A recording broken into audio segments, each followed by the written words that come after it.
எல்லாருக்கும் ராம் ராம். நம்ம இந்த வீடியோவில் தொண்டரடிப்பொடி ஆழ்வாரோட வரலாறு பார்க்க போகிறோம். தொண்டரடிப்பொடி ஆழ்வார் விப்ரநாராயணன் அவர் பேர் இருந்தது. அப்போ தொண்டரடிப்பொடி ஆழ்வார்ன்ற பேர் எப்படி கிடைச்சது? அவர் தான் பெரிய தவறு இழைச்சிட்டோம் அப்படின்னு சொல்லி பெருமாளுக்கு தொண்டை பண்ணுறவாளை கூப்பிட்டு அவளோட பாத ஜலத்தை அலம்பி அதை தன்னோட தலையில புரோக்ஷிக்கிறாராம்.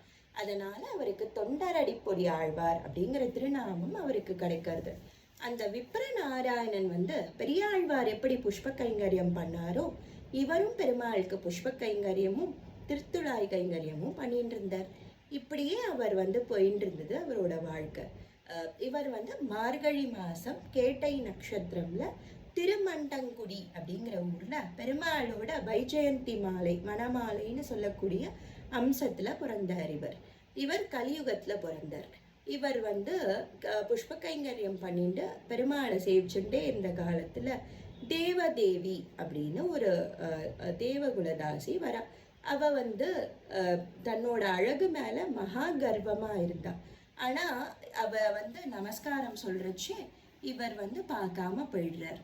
அப்போ கோவப்பட்ட அவ என்ன பண்றா, இவரை என்னையே இப்ப பெருமாளையே நினைச்சுட்டு இருக்காரோ இல்லையோ, அவரை என்ன நினைக்கிற மாதிரி நான் மாத்தி காமிக்கிறேன் அப்படின்னு அவ தன்னோட அக்கா கிட்ட சபதம் போட்டுட்டு மர உரிய தரிச்சுண்டு எல்லாம் பெருமாள் சொன்னார் அப்படின்னு சொல்லிட்டு பெருமாளோட பேரை சொல்லியே இவரை ஏமாத்திட்டு வரா.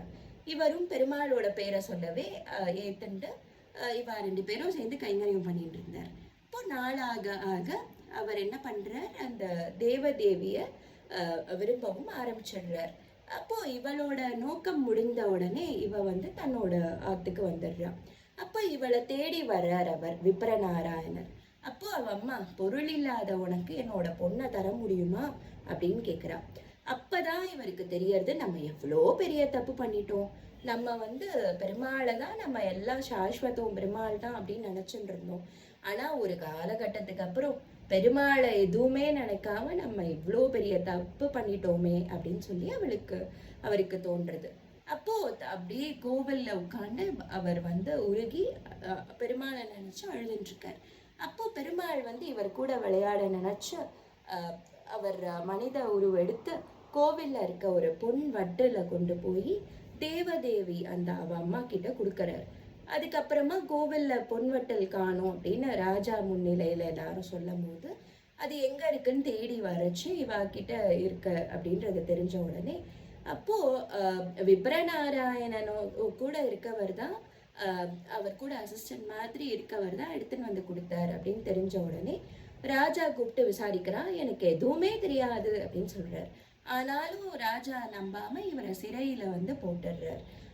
அதுக்கப்புறம் பெருமாள் இவரோட ராஜாவோட ஸ்வப்பனத்துல சொல்றாராம், அவனை திருத்தி ஆட்கொள்ளணும் அப்படின்னு நான் நினைச்சேன், அதனாலதான் இப்படி பண்ணேன், அவன் மேல எந்த தப்பும் இல்லை அப்படின்னு சொல்லி புரிய வைக்கிறாராம். அதுக்கப்புறமா ராஜா இவர் காலில் விழுந்து மரியாதையோட இவரை விடுவிக்கிறான். அதனால இவர் ரொம்ப பெருமாளே இப்படி பண்ணாரே நம்மளுக்காக அப்படின்னு சொல்லி திருவரங்க பெருமாளை தவிர வேற எந்த பெருமாளும் எனக்கு வேண்டாம் அப்படின்னு திருவரங்க பெருமாள் மேலதான் திருமாலையும் திருப்பள்ளி எழுச்சியும் எழுதியிருக்கார்.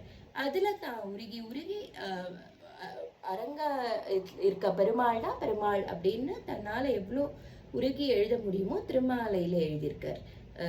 அவர் தன்னோட தப்பை திருத்திக்கிறதுக்காகவும் அவர் பெருமாள் தொண்டு செஞ்சவாளோட ஜலத்தை தன்னோட தலையில புரோக்ஷிச்சு எல்லாம் பண்றார்.